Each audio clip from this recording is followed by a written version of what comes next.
Hello everyone, welcome to Utkarsh agriculture classes. Utkarsh agriculture classes में मैं doctor Meenakshi Rathi आप सभी का बहुत बहुत स्वागत करती हूँ। तो जैसा कि आप जानते हैं कि IBPS AFO का हाल ही में नोटिफिकेशन आ चुका है और एग्ज़ाम पैटर्न चेंज हो चुका है। मैं इससे पहले बता दूं कि मैं आपसे ये वीडियोस कर चुकी हूँ कि न्यू एग्ज़ाम पैटर्न कैसा है as compare to old exam pattern, और न्यू एग्जाम पैटर्न के अकॉर्डिंग किन बच्चों के लिए वो डिफिकल्ट होगा और किन बच्चों के लिए ये आसान रहेगा। आज हम बात करेंगे, जब एग्जाम पैटर्न बदला है तो स्ट्रैटेजी भी चेंज करनी होगी, पढ़ने का तरीका भी बदलना होगा ताकि हम सारा सिलेबस अगले 2 महीनों में कंप्लीट कर पाएं। ये जो मैं आपको स्ट्रैटेजी बता रही हूँ ये एक स्टैंडर्डाइज है जिसमें आप अपने हिसाब से चीज़ों को एडजस्ट कर सकते हैं, किसी चीज़ को कम या ज़्यादा कर सकते हैं, बट एक स्टैंडर्ड स्ट्रैटेजी मैं आपके साथ शेयर कर रही हूँ जहाँ पर आपको हेल्प मिलेगी कि अगले 2 महीने की स्ट्रैटेजी आप कैसे बना सकते हैं ताकि 29 अगस्त तक आपका जो जो प्रीलिम्स का एग्जाम होना है उससे पहले सब कुछ रिवाइज हो जाए, चाहे वो क्वांट्स हो, इंग्लिश हो, रीजनिंग हो या फिर agriculture. So let's get started with the class से शुरू करते हैं एंड हियर वी गो। तो सबसे पहले आप जानते हैं कि आपकी नोटिफिकेशन आ चुकी है। प्रीलिम्स की डेट आपकी 29 अक्टूबर पहले से ही हमें कैलेंडर में पता है। मेंस एग्जाम नवंबर में होने वाला है, ठीक है। So let's plan for prelims. अभी हम जो प्लान बनाएंगे वो प्रीलिम्स के लिए बनाएंगे। 50 डेज का हमारा प्लान होगा एंड उसमें हमें किस तरीके से अपने दिन को बांटना चाहिए, कितने घंटे किस एग्जाम किस सब्जेक्ट को देने चाहिए और किस तरीके से हम जो है रिवीजन कर सकते हैं। सबसे पहले यहाँ पर हम बात करते हैं अपने 50 डेज प्लान की। The 50 days plan, 50 days plan क्या कहते हैं कि 50 दिन में हमें कंप्लीट रिवीजन कैसे करना है QRE प्लस प्रोफेशनल नॉलेज यानी कि एग्रीकल्चर का, क्योंकि पहले एग्रीकल्चर नहीं आने वाला था तो हम लोग आपको बार बार खुद ही ये कह रहे थे QRE पे ज़्यादा फोकस कीजिए, एग्रीकल्चर पर अभी थोड़ा कम फोकस रखिए, क्योंकि अब एग्रीकल्चर भी आपके प्रीलिम्स का पार्ट है, आपको उसकी भी कट ऑफ क्लियर करनी है तो ऑफ कोर्स वो भी आपके लिए उतना ही इम्पॉर्टेंट हो जाता है, ठीक है। सबसे पहले आप क्या करेंगे, अपने स्टडी आवर्स को बांटेंगे, ठीक है। अब सिर्फ 2 महीने एग्जाम के रह गए हैं, बच्चा 3 घंटे 4 घंटे पढ़ के एग्जाम पास नहीं होगा। You have to give 6 to 7 hours to you, ठीक है। अब सिर्फ 2 महीने रह गए हैं, 6 से 7 घंटे आपको चाहिए ही होंगे अपने एग्जाम के लिए, ठीक है। सबसे पहले हम बात करते हैं आपकी टाइम डिवीजन की। जो एक दिन का आपका टाइम है वो कैसा डिस्ट्रीब्यूट होना चाहिए। आपको 2 घंटे एग्रीकल्चर, 2 घंटे क्वांट्स और 2 घंटे रीजनिंग को देने चाहिए, ठीक है। देखो क्वांट्स और रीजनिंग में 1 घंटे में कुछ बनता भी नहीं है। मतलब अगर आपकी स्पीड स्पेशली स्लो है तो आप 2-4 क्वेश्चन ही सॉल्व कर पाएंगे। हालांकि जैसे कि आपको पता है तो आपको अपनी स्पीड पर भी काम करना होगा। 20 मिनट में आपको जो है 25 क्वेश्चन सॉल्व करने हैं। हालांकि ऑल 25 की तो जरूरत नहीं है, 5 तो आपको नहीं आते होंगे, पर समझो 20 मिनट में 20 क्वेश्चन सॉल्व करने हैं, ठीक है। तो अपनी स्पीड पर काम कीजिए, और स्पीड पर तब काम होता है जब हम इन चीज़ों को प्रैक्टिस कर लेते हैं। अगर हम वहीं बैठकर सोचेंगे क्या होगा इसका, लेफ्ट ये वाला है कि ये वाला है, अगर आप इतना सोचते हो आप बहुत पीछे ऑलरेडी हो। अगर आपके दिमाग में आता है कि Reema is on the left side of the Ram, आपको पता है लेफ्ट साइड कौन सा है, आप फटाक से वहां बिठा दोगे, ठीक है। ये नहीं सोचोगे ये लेफ्ट वो लेफ्ट, इधर मुंह है उधर मुंह है, राइट। तो वो चीज ऑटोमेट होती है किससे, प्रैक्टिस से। तो क्वांट्स रीजनिंग आपको 2-2 घंटे प्रैक्टिस करना चाहिए। अगर आपका इसमें से कुछ है कि भाई ये मुझे बहुत अच्छे से आता है, मैं इसमें बहुत महारत हासिल कर चुका हूँ, बहुत अच्छी प्रैक्टिस हो चुकी है, उस टाइम को आप रिड्यूस कर सकते हैं अपने अकॉर्डिंग, अपनी क्षमताओं के अकॉर्डिंग, ठीक है। इंग्लिश को रोज का 1 घंटा भी देंगे, काफी इंग्लिश थ्योरेटिकल होता है, एक दिन टेंस पढ़ लिए, एक दिन प्रोनाउन पढ़ लिया, एक दिन नाउन पढ़ लिया, तो आप यहाँ पर 1 घंटे का टाइम भी देंगे इंग्लिश के लिए, वो इनफ होगा, ठीक है। एग्रीकल्चर को तो टाइम अब देना ही देना है, राइट। एग्रीकल्चर आप ऑलरेडी पढ़ चुके हैं, सिर्फ रिवीजन करना है। Every day 2 hours will be beneficial for you. And फिर आता है revision and mock test analysis, ठीक है। तो मॉक टेस्ट जरूर लगाना शुरू कीजिए, दिन का एक मॉक टेस्ट लगाना शुरू कर सकते हैं, ठीक है। 25-25 क्वेश्चन होंगे, 20-20 मिनट के होंगे, लगभग 1.5 घंटे का आपका पेपर होगा। तो 80 मिनट्स का आपका ये जो पेपर है ना, तो इतना टाइम आपको अपने मॉक टेस्ट के लिए निकालना ही निकालना है। अब इसको जो है 80 मिनट से 120 कैसे करना है, तो वो जो आपके पास टाइम लिमिट है 30-40 आवर्स मिनट्स की, उसको आपको यूटिलाइज करना है एनालिसिस में। आपके मॉक टेस्ट में कौन से क्वेश्चन आपसे गलत हुए, क्वेश्चन जो गलत हुए उनका राइट आंसर क्या है, आपसे ये गलती क्यों हुई, उसका प्रॉपर एनालिसिस करना जरूरी है, ठीक है। अगर शुरू में स्पीड कम है, घबराइए मत, अभी 2 महीने हैं, बट आप लगाना तो शुरू कीजिए, धीरे धीरे अपने आप स्पीड इंक्रीज हो जाएगी। तो आप अपने अकॉर्डिंग इस टाइम को डिस्ट्रीब्यूट कर सकते हैं। हो सकता है कि मैं मॉक पर ज्यादा टाइम देना चाहूँ फिलहाल, तो मैं मॉक पर 2 घंटे दूं। एग्रीकल्चर मेरा पढ़ा हुआ है, मुझे सिर्फ रिवीजन करना है, तो एग्रीकल्चर को मैं 1 घंटा कर सकती हूँ। या क्वांट्स में मैं बहुत अच्छी हूँ, तो हो सकता है मैं क्वांट्स का टाइम रिड्यूस कर दूं। तो चेंजेस जो है आप अपने अकॉर्डिंग बना सकते हैं, वो कोई प्रॉब्लमेटिक चीज नहीं है। लेकिन यस, आपके हर सब्जेक्ट को अब आपका टाइम चाहिए। आज पूरा दिन एग्रीकल्चर पढ़ लिया, आज पूरा दिन क्वांट्स पढ़ लिया, आज सिर्फ 2 घंटे एग्रीकल्चर पढ़कर सो गए, अभी ऐसा नहीं चलेगा, क्योंकि सिर्फ 2 घंटे का 2 महीने का टाइम जो है आपके पास रह गया है। Now comes the days distribution. 50 दिन हमारे पास टोटल रह गए, हमें अपने दिन भी डिस्ट्रीब्यूट करने होंगे।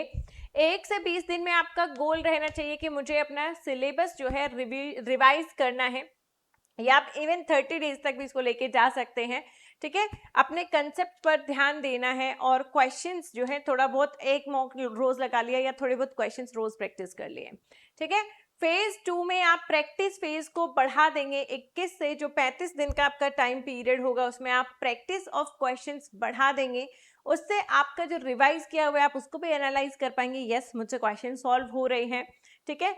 तो यहाँ पर आप कंसेप्ट्स को जो है कंप्लीट हो चुके हैं, प्रैक्टिस को इंक्रीज करेंगे। फिर आता है थर्ड फेज। थर्ड फेज में आप सिर्फ मॉक लगाना शुरू करेंगे। ऐसा क्यों कह रही हूं मैं, देखो अगर आप किसी भी बुक से 100 क्वेश्चन प्रैक्टिस कर लेते हो, और मॉक में क्या डिफरेंस होता है, मॉक आपको टाइम लिमिट देता है, आपको समझ आता है कि कितने मिनट में आप कितने क्वेश्चन कर पा रहे हो, क्या आप टाइम के इस प्रेशर को झेल पा रहे हो, क्या आप उसकी वजह से ज्यादा कंफ्यूज तो नहीं हो रहे हो। जितना मॉक दोगे उतना ही आपका दिमाग बेटर प्लानिंग करेगा, बेटर टाइम मैनेजमेंट करेगा, बेटर चीजों को समझेगा। सिर्फ बुक से क्वेश्चंस प्रैक्टिस करते रहोगे और सोचोगे प्रैक्टिस तो प्रैक्टिस होती है, और मॉक टेस्ट प्रैक्टिस नहीं करोगे तो स्ट्रैटेजी नहीं बना पाओगे। हर इंसान की अपनी स्ट्रैटेजी होती है। किसी मॉक में उसे लगा कि मुझे ये वाले पहले सॉल्व करने चाहिए थे, ये वाले क्वेश्चंस अटेम्प्ट करने चाहिए थे, इसमें मेरी जो है एक्यूरेसी कम है, इसमें मेरी स्पीड कम है, या फिर ओवरऑल मेरी जो अप्रोच है वो कैसी रहनी चाहिए, है ना, ज्यादा देर मुझे किसी क्वेश्चन पर टिकना नहीं है, तुक्का मुझे मारना नहीं है।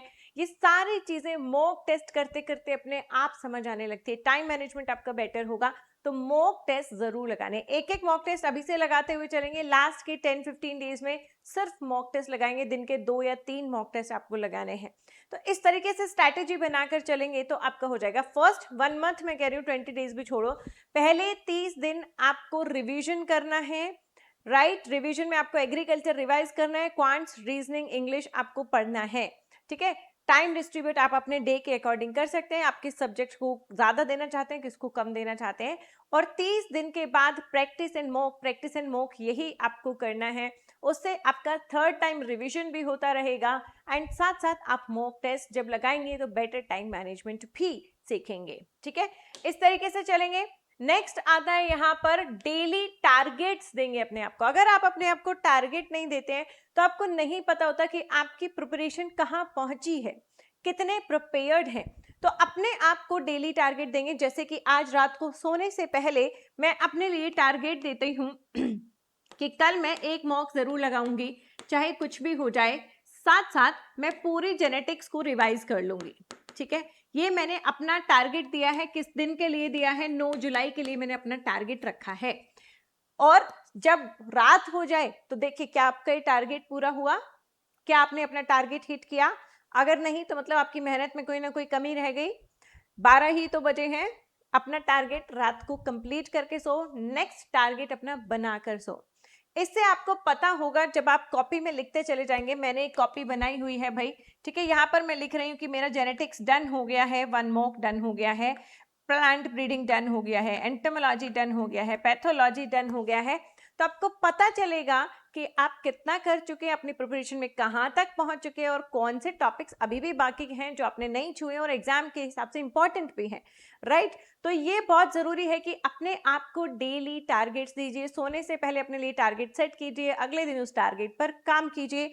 तो अगले दिन उठकर आपको ये नहीं होगा क्या करूं आज, क्वांट्स पढ़ लेती हूँ, फिर बीच में एक आंटी आ गई, चाय बनानी पड़ गई, अब मन नहीं हो रहा, थोड़ी देर सो जाती हूँ, उठ के पढ़ लूंगी, तो ऐसे टारगेट्स पूरे नहीं होंगे।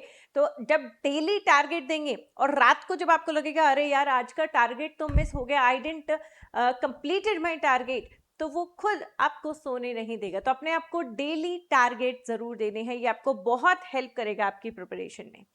कुछ इंपॉर्टेंट टॉपिक्स मैं आपको यहाँ बताने जा रही हूँ। डे डिस्ट्रीब्यूशन बता दिया कि डे में आप अपना टाइम कैसे डिस्ट्रीब्यूट करेंगे, डेज को कैसे डिस्ट्रीब्यूट करेंगे, और डेली अपने आप को डेली टारगेट्स देंगे ही देंगे।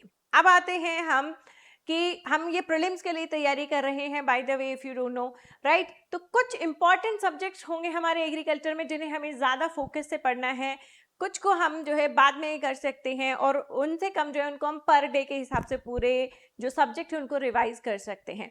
तो आपको वेटेज के हिसाब से चढ़ना है, स्मार्ट अप्रोच जो है अपनी रखनी है, ऐसा नहीं है कि कुछ भी उठा लिया और कुछ भी पढ़ लिया, राइट। तो वेटेज के हिसाब से चलेंगे तो आपका agronomy, soil science, agriculture economics and government schemes, है ना, पैथोलॉजी, एंटोमोलॉजी, दोनों मिला के तो वेरी हाई कह सकते हो, अकेले को वेरी हाई नहीं कह सकते हो, ठीक है। तो ये आपके जो है मेन पोर्शंस रहेंगे। इसके साथ एनिमल हस्बेंड्री आपका इंपॉर्टेंट रहेगा। फिर आपको जो है हॉर्टिकल्चर वगैरह से क्वेश्चंस देखने को मिल जाएंगे, सीड साइंस, क्रॉप फिजियोलॉजी से क्वेश्चंस देखने को मिल जाएंगे, जेनेटिक्स, प्लांट ब्रीडिंग से क्वेश्चन देखने को मिल जाएंगे, है ना, बल्कि एनिमल हस्बेंड्री को वेरी हाई में काउंट कर सकते हैं, ठीक है। फिर ये छोटे छोटे सब्जेक्ट आएंगे आपके, इकोलॉजी आ गया, माइक्रोबायोलॉजी आ गया, इंजीनियरिंग आ गया, फिशरी आ गया, एक्सटेंशन या मेटीरियोलॉजी आ गया, ये आपके थोड़ी कम इंपॉर्टेंस वाले रहेंगे। तो बेसिकली आपको अपना जो मेन फोकस है वो इन सब्जेक्ट्स पर रखना है। First is your agronomy, second is your soil science, third is your government schemes and economics, ठीक है। फोर्थ है आपका एंटोमोलॉजी अलोंग विद पैथोलॉजी, मतलब क्रॉप प्रोटेक्शन वाला पार्ट, ठीक है। फिफ्थ आपका यहाँ पर हो सकता है हॉर्टिकल्चर और सीड साइंस, ठीक है। तो ये जो है आपको मेन उसमें सॉरी एनिमल हस्बेंड्री, ठीक है, हॉर्टिकल्चर से पहले एनिमल हस्बेंड्री, ठीक है। पांचवे पे आपको रखना है एनिमल हस्बेंड्री, सिक्स्थ पे आपको हॉर्टिकल्चर, सेवंथ पर आपको एसएसटी रखना है। उसके बाद आप अगले जो सब्जेक्ट्स हैं उनको पढ़ना शुरू कर सकते हैं। तो इस तरीके से इन सब्जेक्ट्स पे थोड़ा सा ज़्यादा फोकस रहेंगे रिवाइज करते टाइम, या कहें कि इनको पहले कंप्लीट रिवीजन करेंगे ताकि जो हमारा ज़्यादा वेटेज है वो पहले कवर किया जा सके, ठीक है। नेक्स्ट उसी तरीके से हम क्वांट्स में देखते हैं। तो क्वांट्स में जो बच्चे स्पेशली ये सोचते हैं कि यार मुझसे क्वांट्स होता नहीं है, तो आप कुछ चुनिंदा जो आपके टॉपिक्स हैं उनको चूज कर सकते हैं। हालांकि एग्जाम पैटर्न चेंज हो गया तो नंबर ऑफ क्वेश्चंस को प्रिडिक्ट करना तो थोड़ा सा मुश्किल है, लेकिन अगर पिछले पैटर्न की तरह ही जाएं तो डाटा इंटरप्रिटेशन से आपको सबसे ज्यादा क्वेश्चंस देखने को मिलते हैं। डीआई सबसे आसान भी होता है, आपको एक ग्राफ बनाकर दे दिया जाता है, उसमें सब कुछ सारी वैल्यूज लिखी हुई है, बताया जाएगा हाईएस्ट ये वैल्यू कौन से ईयर में थी, लोएस्ट वैल्यू कौन से में थी, सबसे ज्यादा डिफरेंस कौन से ईयर में था, मतलब सब कुछ आपकी आंखों के सामने और उसी से क्वेश्चन पूछे जा रहे हैं। तो उसमें तो कोई लॉजिक भी नहीं चाहिए होता है, ठीक है। तो डीआई इंटरप्रिटेशन वेरी इजी और सबसे ज्यादा क्वेश्चन इसी से पूछे जाते हैं। अर्थमेटिक्स जैसे कि percentage, ratio, profit loss, partnership, mixture, है ना, टाइम स्पीड के क्वेश्चन बहुत ज्यादा आते हैं। देन सिंप्लीफिकेशन भी 3-4 तो हमेशा देखने को मिल सकते हैं, है ना। क्वाड्रिक इक्वेशन जो है आपको देखने को मिल सकती है, नंबर सीरीज आपको देखने को मिल सकती है। तो इनमें से कुछ पोर्शन है, जैसे प्रॉफिट लॉस वाला पोर्शन हो गया आपका, परसेंटेज वाला पोर्शन आपसे अक्सर पूछा जाता है ना। टाइम डिस्टेंस का एक आधा क्वेश्चन अक्सर आ जाता है। डीआई पर आपको ज्यादा फोकस रखना है। तो ये कुछ 4-5 टॉपिक्स हैं जिनको आप ज्यादा फोकस से करेंगे तो मतलब ज्यादा चांसेस है कि इनसे क्वेश्चन आते हैं। तो लाइक 25 क्वेश्चन है तो मान लीजिए 10 क्वेश्चन तो इन्हीं में से आ गए, है ना। तो इन टॉपिक्स पर आपको ज्यादा ध्यान देने की जरूरत है। नेक्स्ट उसी तरीके से रीजनिंग पर आ जाते हैं। रीजनिंग में जो आपके इंपॉर्टेंट टॉपिक रहेंगे, puzzle and sitting arrangement. Puzzle and sitting arrangement, 2 puzzles अक्सर आती ही आती है। हर पजल में पहले तो 5 क्वेश्चन तक भी आ जाते थे, अभी क्योंकि आपका एग्जाम पैटर्न चेंज हुए, नंबर ऑफ क्वेश्चंस कम हुए तो नंबर ऑफ क्वेश्चंस कम हो सकते हैं। 6 to 8 क्वेश्चन आपको पजल से देखने को मिल सकते हैं, सिटिंग अरेंजमेंट से देखने को मिल सकते हैं। एंड ये सिर्फ प्रैक्टिस से ही फास्ट होता है, practice is the key for the puzzles. Syllogism बहुत आसान, सारे कुत्ते गधे हैं, गधे तो कुत्ते नहीं हैं, बहुत ही आसान है। एंड 2 मिनट में सॉल्व हो जाता है, इसको अच्छे से करके जाना। देन इनइक्वालिटी आपको अच्छे से करके जाना है। कोडिंग डिकोडिंग अगर आपको एक बार पढ़ने से समझ आ रहा है पैटर्न क्या है, मैक्सिमम दूसरी बार देखिए, अगर नहीं समझ आ रहा है तो मतलब उसका कोई डिफरेंट पैटर्न होगा जो आपने प्रैक्टिस नहीं किया होगा, तो उस पर टाइम वेस्ट करने की जरूरत नहीं है। जो पैटर्न्स आप ऑलरेडी प्रैक्टिस करते हैं वो आपको देखते ही समझ में आ जाते हैं, ठीक है। ब्लड रिलेशन आप इजीली कर पाएंगे, डायरेक्शन सेंसेस आप इजीली कर पाएंगे। तो इन टॉपिक्स पर अगर आप फोकस रखेंगे, reasoning will be quite easy for you. आपके लिए रीजनिंग जो है कोई मुश्किल काम नहीं रहेगा। Same goes for the English. English के लिए मेन आपका कॉम्प्रिहेंसिव रीडिंग रहता है। कई बच्चे जो रोज कॉम्प्रिहेंसिव पढ़ते हैं, एक आधी बार ऐसा हो जाता है कि एक्चुअली में कोई ऐसा कॉम्प्रिहेंसिव आ जाता है जो उन्होंने पहले से पढ़ा होता है, लेकिन वो तो रोज की प्रैक्टिस है। तो कॉम्प्रिहेंशन जनरली कहाँ से आते हैं? जनरली न्यूज़पेपर से आते हैं, ठीक है। कॉम्प्रिहेंशन ये किसी किताब में से उठा के नहीं देते, न्यूज़पेपर के एडिटोरियल जो आपका पेज होता है उससे उठा कर देते हैं। तो अगर आप पूरा न्यूज़पेपर पढ़ने की जिन्हें ज़रूरत नहीं है, सिर्फ आधा घंटा उठा के कोई भी एडिटोरियल का पेज उठाया और उसमें से पढ़ लिया, अगर लकी आप हुए तो उसमें से ही पूरा कई बार पैराग्राफ उठ के आ जाता है, and you already know the information, तो पैराग्राफ पढ़ने की जरूरत तक नहीं रह जाती, आप सीधा क्वेश्चन अटेम्प्ट कर सकते हैं। तो रोज कॉम्प्रिहेंसिव पढ़ना है, 20 मिनट्स के आसपास आपको लगेगा, सिर्फ एडिटोरियल वाला पेज आपको निकाल के पढ़ना है, ठीक है। बाकी एरर डिटेक्शन आप यहाँ पर कर सकते हैं, क्लोज टेस्ट यहाँ पर कर सकते हैं, पैराजम्बल सेंटेंसेस, उल्टे पिल्टे सेंटेंसेस दिए हुए उनको ठीक करना है, फिल इन द ब्लैंक्स है ना, तो इनको आप इजीली कवर कर सकते हैं। तो इंग्लिश के लिए ये टॉपिक्स आपके लिए बहुत हेल्पफुल रहेंगे। देखो ऐसा नहीं है कि सिर्फ यही टॉपिक्स पढ़ने हैं, आई एम जस्ट टेलिंग कि ये टॉपिक्स आपके लिए हेल्पफुल हो सकते हैं, तो इन पर आप जो है प्रायोरिटाइज कर सकते हैं। हो सकता है इनमें से कोई ऐसा टॉपिक हो जो आपको बिल्कुल नहीं आता है, it's okay, you can move to the next one जो टॉपिक आपको आता है। लेकिन ये मैं आपको आपके प्रीवियस पैटर्न के हिसाब से बता रही हूँ कि किन टॉपिक से आपको ज्यादातर और कॉमनली क्वेश्चंस देखने को मिलते हैं, जिन पर फोकस करके आप इजीली जो है कट ऑफ क्लियर कर पाएंगे। सो ये स्ट्रैटेजी मेरी तरफ से है, ये स्टैंडर्ड स्ट्रैटेजी है, you can make your changes. आपकी प्रिपरेशन कहाँ पहुंची है ये आप जानते हैं, तो उसके हिसाब से आप उसमें माइनर चेंजेस कर सकते हैं और अपनी प्रिपरेशन को बूस्ट कर सकते हैं। लेकिन मेरी एक बात को जरूर याद रखिएगा, डेली टारगेट अपने आप को देना मत भूलिएगा, दैट विल बी अ की टू द सक्सेस। अपने आप को अगर डेली टारगेट देंगे तो आपको बहुत हेल्प इससे मिलेगी। बाकी IBPS AFO का एक फ्री बैच हमने ये उत्कर्ष की एप्लीकेशन पर छोड़ा है। जस्ट आपको ऐड टू लाइब्रेरी करना है और आपको ये बैच मिल जाता है। इस बैच में हमने एग्रीकल्चर से रिलेटेड बहुत सारे MCQs करवाए हैं, फिलहाल इसमें मैथ्स के MCQs हो रहे हैं, तो MCQs प्रैक्टिस करने के लिए आप इस बैच में एनरोल कर सकते हैं।